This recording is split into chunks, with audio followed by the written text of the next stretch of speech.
Iz drevne prošlosti stižu odjeci o posve drugačijim pogledima na prirodu svijeta i čovjekovo mjesto u njoj. Time se bavi poznati autor i istraživač Michael Telllinger. U svojim knjigama Slave Species of Gods i African Temples of Anunnaki krenuo je tragom sumerskih izvještaja o nastanku čovjeka kao robovske radne snage bića znanih kao Anunnakiji. S obzirom na činjenicu da živi u Južnoafričkoj Republici, mogao je na licu mjesta istraživati stvarnost koja stoji iza pradrevnih priča o zlatnim rudnicima u Južnoj Africi. Tako je otkrio kompleks od 10 milijuna kamenih krugova koji se prostiru diljem Južne Afrike, a središnju točku tog divovskog kompleksa nazvao je Adamov kalendar. S Michaelom Tellingerom uputit ćemo se u drevnu, skrivenu rudarsku prošlost ljudske vrste. A put počinje ovdje, na rubu znanosti.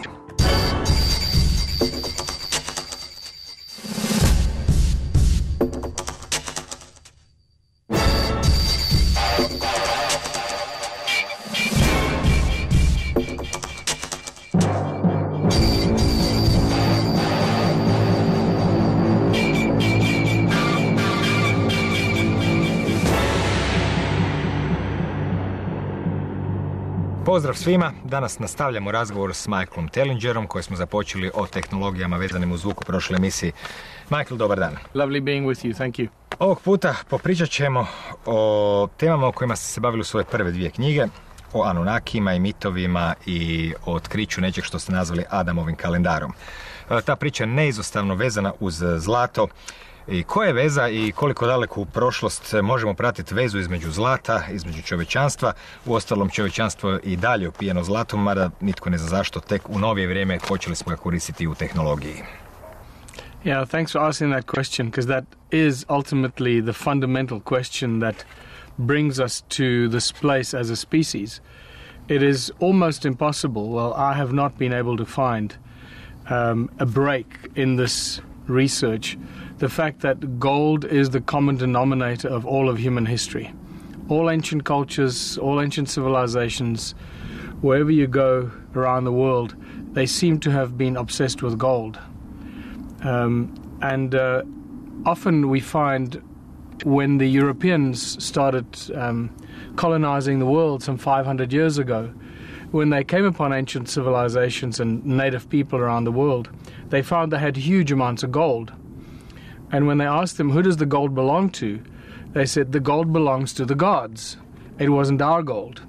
And in there lies a very important clue as to what was really going on in the ancient times. One of the best clues we find about gold is in the Bible, in the book of Genesis. Genesis 2, we find the first reference to gold. And that's before Eve had been fashioned from Adam's rib. So Adam was still alone on earth, and the narrator that talks about what's happening in the Bible talks about the land of Havilah, where the land is good, there's water, and there is gold. So already then, gold was a very important part of human history. And this is something we need to take very seriously if we're going to uncover who we are and why we're here as a species. And the ancient texts, the Sumerian texts specifically, not just the Sumerian texts, many ancient texts from the East always and refer to the gold and the obsession for gold all the time. But the Sumerian texts are very specific about explaining the obsession for the gold by the Anunna gods, or the Anunnaki as they became known, and the fact that they were the ones that came in search of gold on this planet, and that they were digging gold in large quantities, and they found the gold in specific parts of the world, and that's where they established huge activity and huge gold mining activity, and were obviously mining gold on a scale that we can't even imagine today. Ispričajte nam tu staru sumersku priču o dolasku takozvanih bogova, o njihovim mjestima sletanja, gdje su gradili svoje baze i svoja postrojenja.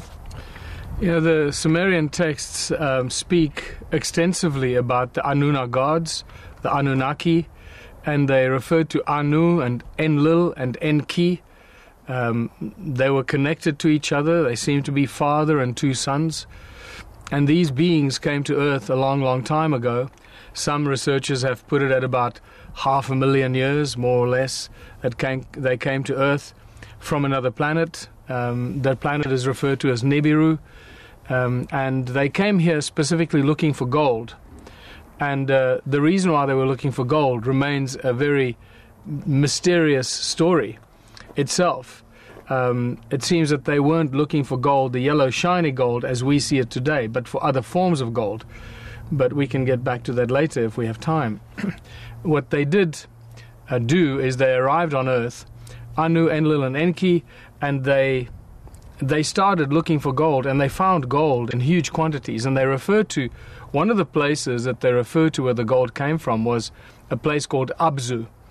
And that's where Enki established a vast gold mining empire. Now, many people have been speculating about where is the Abzu, what is the Abzu.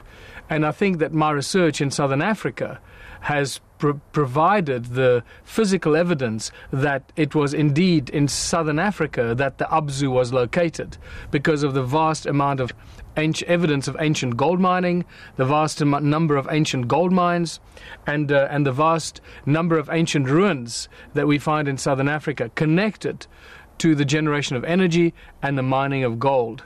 So what the Sumerian texts refer to as the Abzu is no longer a mystery. Što nam stari sumerski tekstovi zapravo govore o stvaranju čovjeka? The Sumerian texts once again give us a spectacular version of who we are and where we come from as a species, where it refers to the Anunnaki doing their gold mining in the Abzu or Southern Africa, and they just were not getting enough gold. They needed more gold and they wanted help, but there were only a small number of them. So they decided to clone a new species as a primitive worker to help work in the gold mines and to help them mine more gold. And that's where we, humanity, suddenly seem to appear. And the Sumerian texts speak about the Abzu, the technology that they used, and the fact that they decided at a specific point to clone a new species. And some of the translations say, let us create a Lulu, a primitive worker shall be created. Our instructions he will understand. He'll learn how to use the tools, and he will bring relief to the Anunnaki in the Abzu in our efforts to mine the gold. And they refer to Adamu, the creation of Adamu, as the Bible calls it Adam. The Sumerian texts call this first being Adamu, that was cloned and created by the Anunnaki or the Anunna gods, specifically for helping with the mining of gold. Vi stižete iz Južne Afrike, tamo živite, a u ovoj priči upravo je Južna Afrika Abzu, odnosno mjesto drevnog rudarenja iz sumerskih priča o nastanku čovječanstva. Ima li zaista u Južnoj Africi, odnosno u Abzu, ostataka ili možda potpuno sačuvanih drevnih rudnika zlata? There are many references and many recent discoveries of ancient gold mines and ancient mines, ancient shafts and ancient tunnels that goes right across southern Africa. I have personally gathered a number of these examples. There was a geological survey done between 2005 and 2010 just around the town of Lydenburg in that eastern part of South Africa to count the number of small mines. There were small mines into the sides of mountains that were being used for gold mining in the 1800s. And I suspect that these are actually all ancient gold mines that were just reused in the 1800s. And they counted around 75,000 of these gold mines. So that already tells us there was a huge amount of gold mining going on, not just recently, but in ancient times. In the 30s, miners in the northern part of South Africa came across mysterious tunnels about 30 meters deep when they were mining gold themselves, tunnels that should not be there. In the Volkberg Mountains, northern South Africa, once again, there are dozens of kilometers of underground tunnels that indicate gold mining. There are secret mines that are found by Anglo-American, for example, and I was given this information by the chief geologist for Anglo-American over a beer in a pub that told me they often find ancient gold mines, but the instructions are whenever they come across these ancient gold mines, they must just cover them up and move right along because they don't want to pick up trouble with, native people, with ancient civilizations, people, historians and archaeologists that will then secure the mine and they won't allow them to do any more mining. But they have a secret file at the head office of Anglo-American where they keep all the locations of these ancient mines. A researcher in Seattle was told in the 1990s by De Beers that they found a mine shaft 22,000 feet deep that was cut with absolute precision. Now, we don't have that kind of technology today.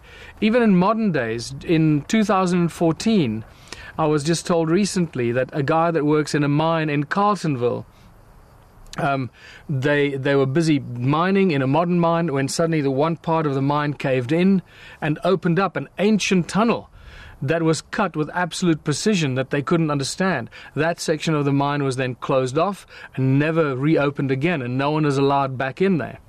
But in the 1970s, a guy that was part of a mine rescue team that were testing their equipment went down a sinkhole in a town of Carltonville, which is famous for the West Rand of Johannesburg, the West Rand where all the gold mines were from the early 1900s. And they went down the sinkhole to test their equipment, and about 20 or 30 meters deep, they found the side of the sinkhole that was caved in. They opened it up, and they found a tunnel, an ancient tunnel that was paved all the way around. They walked into the dark tunnel, and several meters into the darkness, they stumbled upon what was described to me as a statue of Viracocha, the pre-Inca deity that was responsible for civilization and mining of gold. So you can't get away from this obsession with gold. You find it all over the world. And in fact, Southern Africa, I've been able to show connections from South Africa and Zimbabwe to pretty much all ancient civilizations, to the Mayas, to the Incas, to the Phoenicians, to the Egyptians, to the Greeks, to the Romans, to the Indians, to the Hindus and the Dravidians, and also now, since my last visit to Australia, a connection to the original people of Australia through some of the rock carvings that are found in Australia that are identical to the rock carvings that I've been looking at in South Africa. The gold mining connection and the civilization of ancient time seems to be connected right across the world. U vašim lutanjima po Južnoj Africi u potrazi za tim ostacima drevnih baza, tih takozvanih Anunnakija, naletili ste i na mjesta koja su inače bila interpretirana kao jame za robove. Što vi mislite da su oni zaista? One of the great examples in the stone ruins of southern Africa are the slave pits that are connected to the mining of gold. Now, in the northeastern part of Zimbabwe, and remember that Great Zimbabwe is connected to all this. Great Zimbabwe, the famous stone ruins in Masvingo, Zimbabwe, southeastern Zimbabwe. Great Zimbabwe is connected to all these millions of stone circles and millions of stone structures throughout South Africa. It is not separate. But and to the ancient civilizations that were gold mining kings, that were mining gold and were trading with gold. The Monomotapa kingdom that were known as the Golden Kings. But northeast of Great Zimbabwe, we find the province of Nyanga, and there are thousands of these strange circular structures that are sunken into the ground. They're known as slave pits or grain pits or animal pits. And that was completely debunked by Zimbabwean geologist Anne Kritzinger, who started researching these mysterious structures. And she found that they all had inlet valves and they had outlet valves. And she found in the outlet valves there was a high concentration and deposits of gold in the outlet valves of these so-called pits. So her conclusion then was that these must have been tanks in ancient times, some sort of a tank for the purification or the extraction of gold. No other argument or explanation would make any sense. So somehow they were used for the treatment or the extraction of gold.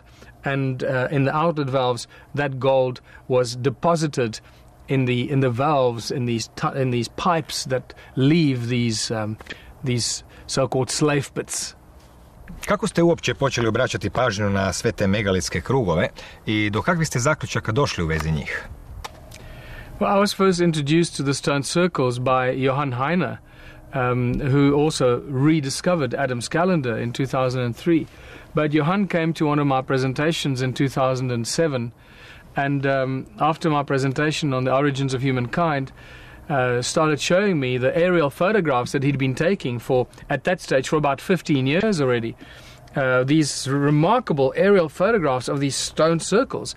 Now, I had heard about these stone circles in South Africa, but I'd never really seen any aerial photographs of it, because there were only a few in existence. And I suddenly realized this is what I was writing about in my book, Slave Species of God. This is it. This is the ancient empire of the gold mining Anunnaki that were in southern Africa. So I started looking at it and to realize that the ancient circles have been written about for 500 years already. The Portuguese first write about the stone circles in the Portuguese records in the late 1400s and early 1500s when they came around the Cape Point, the Cape of Good Hope, on their way to India. So it suddenly brought to attention that we're dealing with a vanished civilization that nobody knows anything about. And when I started exploring the stone circles, it became evidence that we're dealing with something very different and not dwellings for people or dwellings for cows or, places for keeping animals. This is far more than that. And then the research started to pile up very quickly when I started discovering the stone tools and artifacts that showed and exhibited very strong acoustic properties. And that's why I started collecting the cone-shaped tools and the stones, the elongated stones that ring like bells, and other tools and artifacts, the torus stones, the toroid stones, the stones with the holes in them that look like donuts. And we started measuring very powerful and strong energies around these donut-shaped stones. And we started recording the frequencies of the stones that ring like bells. And then we realized that the stone circles themselves are actually energy-generating devices, because every stone circle is completely unique. No stone circle is the same as any other stone circle. And once I realized that we're dealing with sound as a common denominator here, the information just started to flow in like a river in flood, because it's much easier then to recognize and identify the pieces of the puzzle to push you in the right direction of research. And when I also heard that the stones in the walls of the stone ruins ring like bells, I realized that the stone walls in the stone circles themselves are to do with sound and acoustics, and not just random stone wall structures for people or for animals. And so this is how the discovery of sound that is connected to the ancient structures and civilizations of South Africa and Southern Africa became a central theme in the research. Jeste li radili kakva mjerenja energije u tim krugovima i s kakvim rezultatima?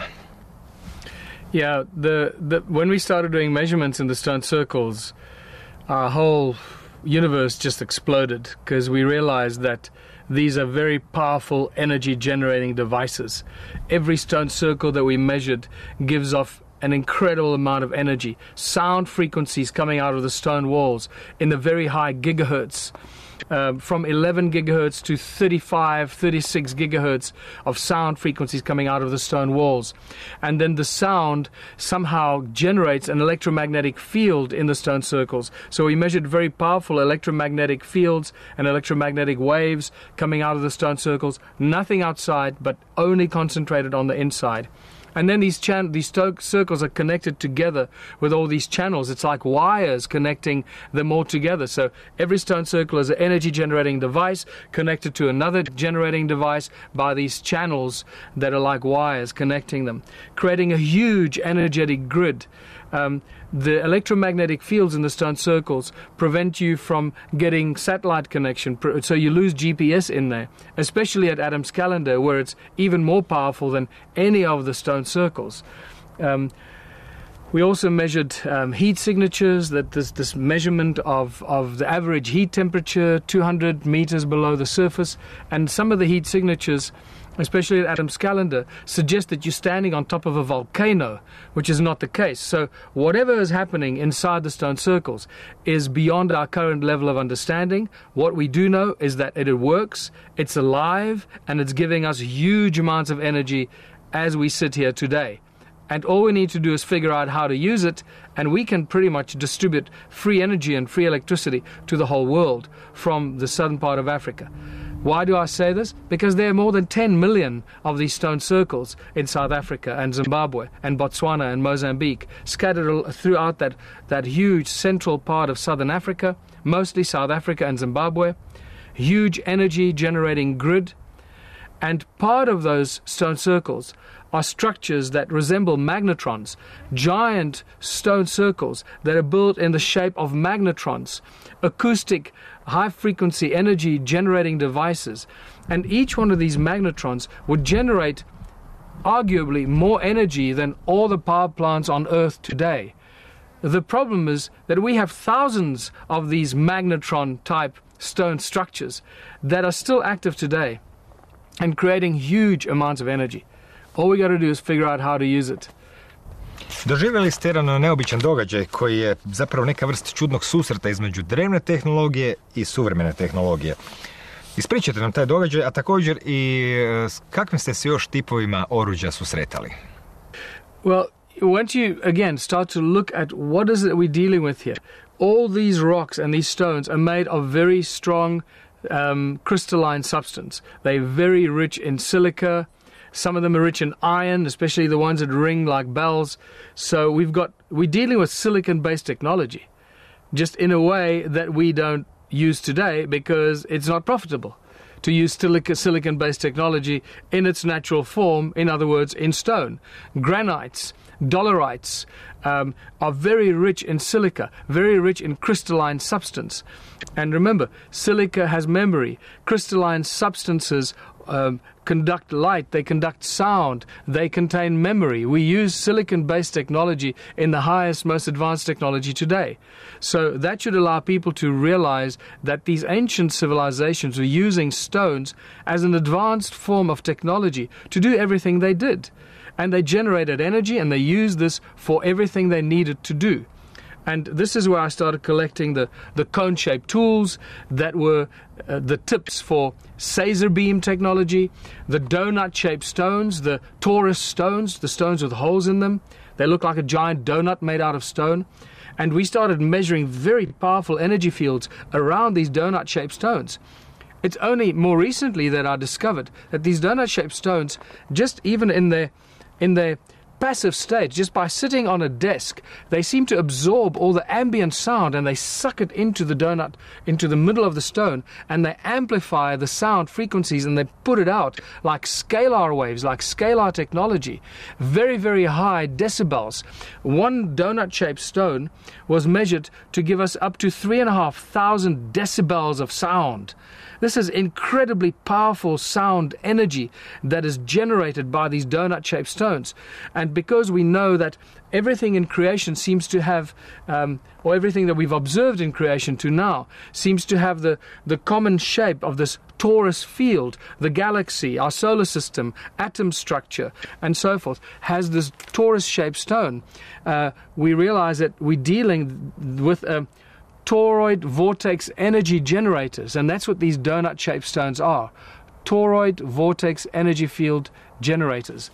And this was proved when I recently took one of these torus stones to Nassim Haramein in Hawaii at the Resonance Project Institute.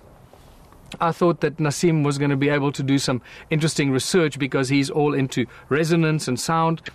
It turned out that he wasn't able to do anything with the stone, so the stone has now been taken to 2 other laboratories. We've given the torus stones to 2 other laboratories to actually do research with in the USA. We're looking forward to some amazing breakthrough research from that. But an interesting thing happened on the way to Chicago, on my way to Nassim, when I put the torus stone in my bag, and we got on the aeroplane, and I forgot about the stone. And at one stage at Doha International Airport, when we were crossing to go to the United States, they stopped the plane from taking off, and I was called off the plane to open my bag, which was lying next to the aeroplane, and because they said there was a security threat in my bag. Upon opening the bag, they saw the stone in my bag, and lots of commotion, lots of confusion.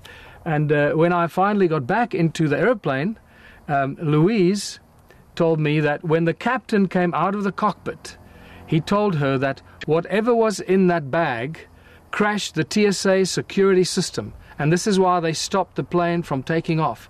So we can thank Homeland Security and the United States TSA, Homeland Security, for providing the scientific and physical evidence that the Taurus stone is ancient advanced technology, and it is so powerful that while it was going through the scans and all the frequencies and scanning that they put our bags through, one of those frequencies must have gone into the middle of the stone and put out a very powerful electromagnetic pulse or something like that, and it shut down the entire security system in the TSA security office.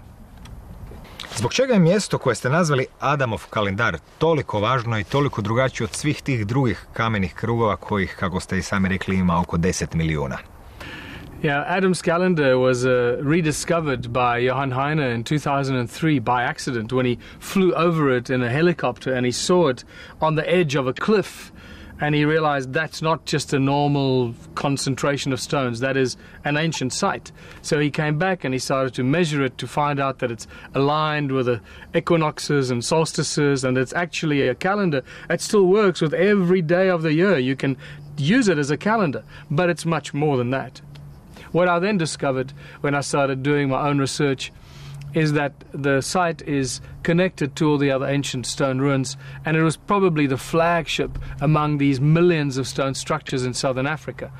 And there's actually an interesting reference in Zachariah Sitchin's books that refers to the construction of the site by Enki, and the calculation that I did is around 285,000 years ago, because it refers to that 40 Shar after arriving on earth.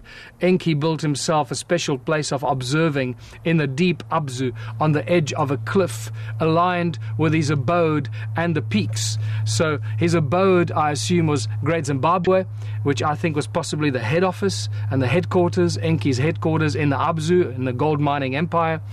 And then the peaks, it refers to the peaks, and I think he's referring to the pyramids, but not the Egyptian pyramids, the pyramids in the valley below Adam's calendar that are aligned with the calendar and the rise of Orion.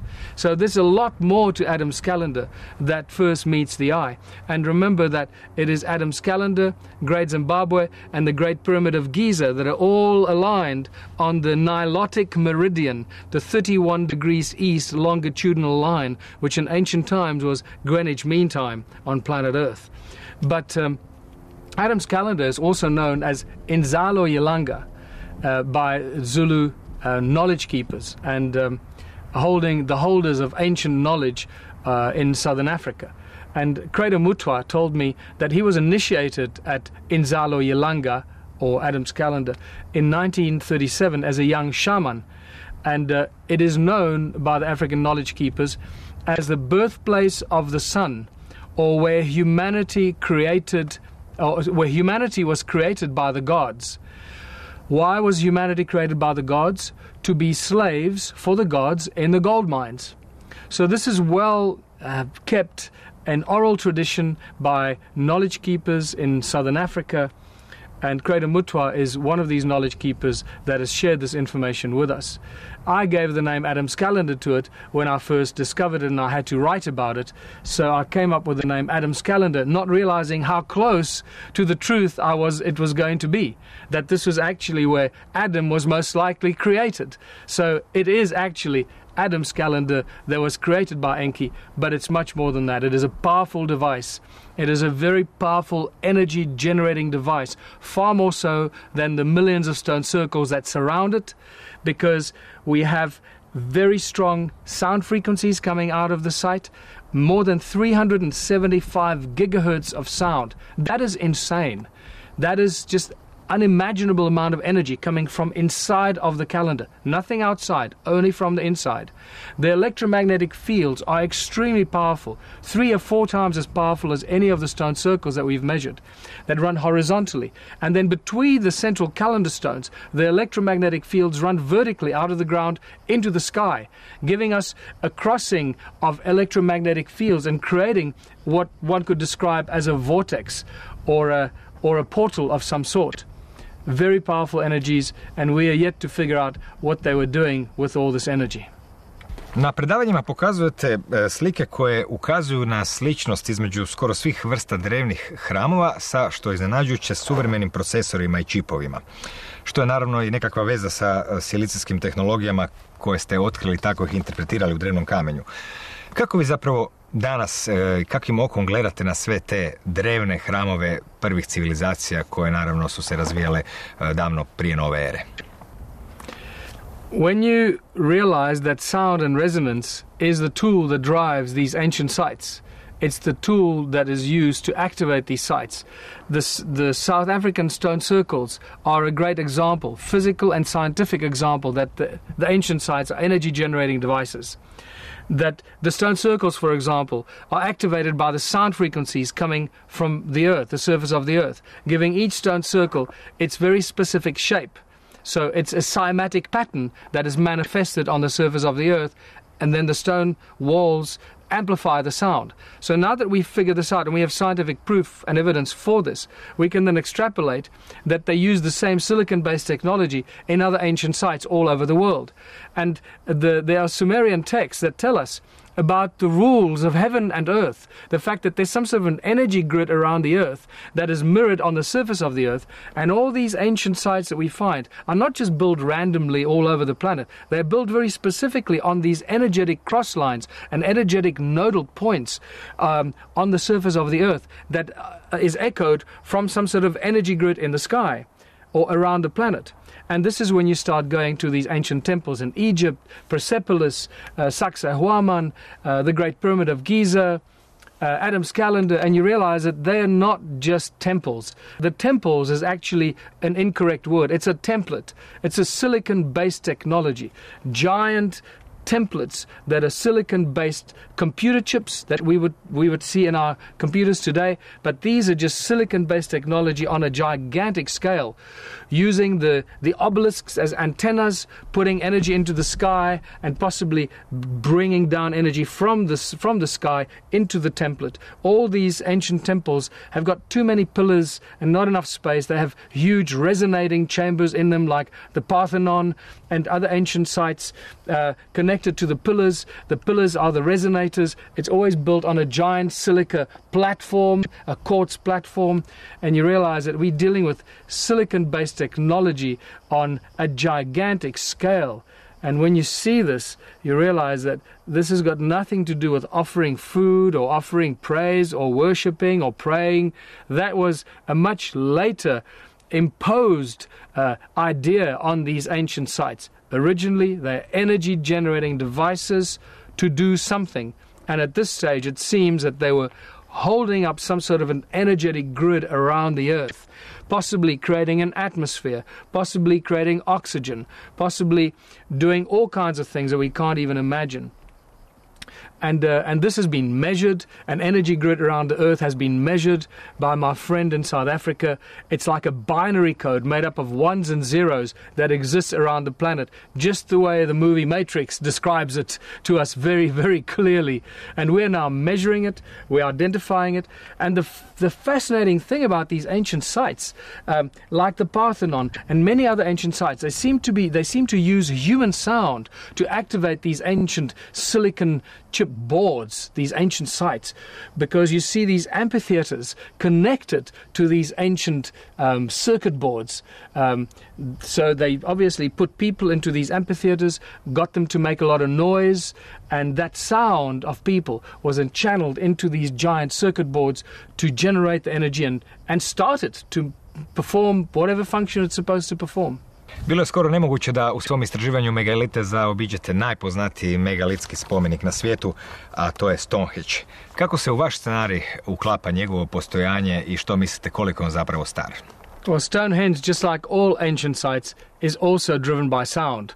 Many experiments have been done in Stonehenge, and they found very fascinating acoustic properties in Stonehenge that are there by design. They're not there by accident. It's inside Stonehenge and not outside. So the same as the stone circles in South Africa. But Stonehenge is a great example to show us how old these ancient sites are.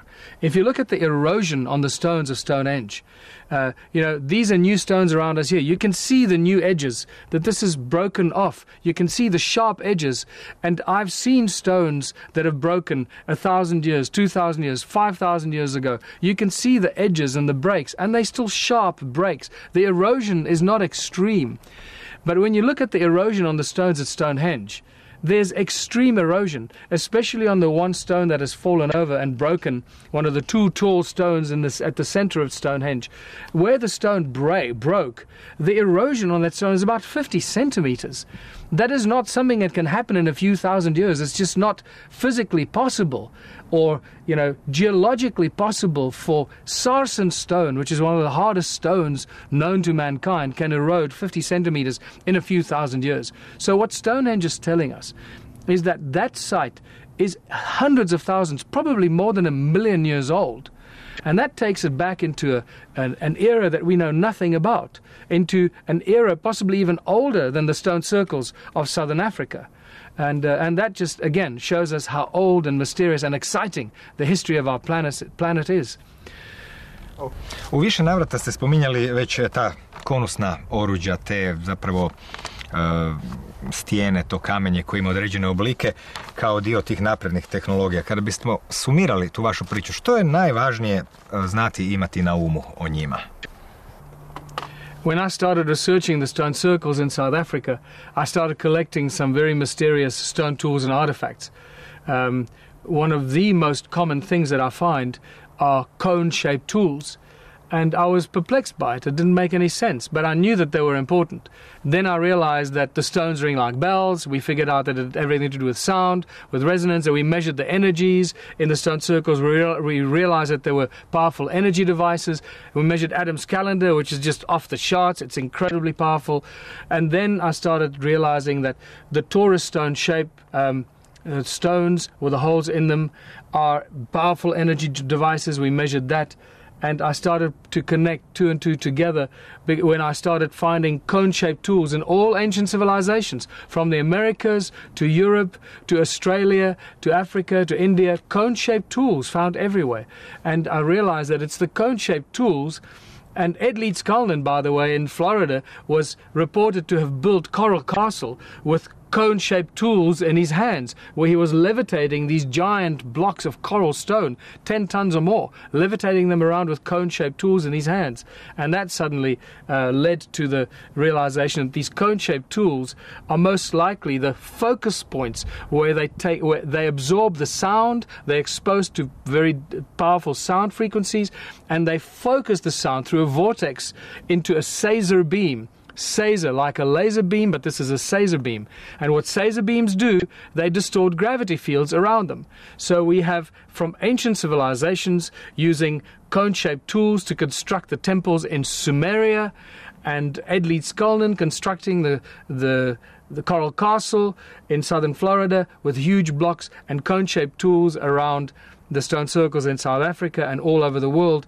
We have very compelling evidence that cone-shaped tools were the tips to create Caesar beam technology, and that will explain to us how they cut the rock, how they possibly made the rock soft so you could mold it with your hands with certain frequencies, how they could levitate the stone. Once you've got that kind of technology and you understand how to use it, you can pretty much do anything you want. Michael, hvala vam na ovom razgovoru i do neke sljedeće prilike. Doviđenja. Thank you very much. Lovely talking to you.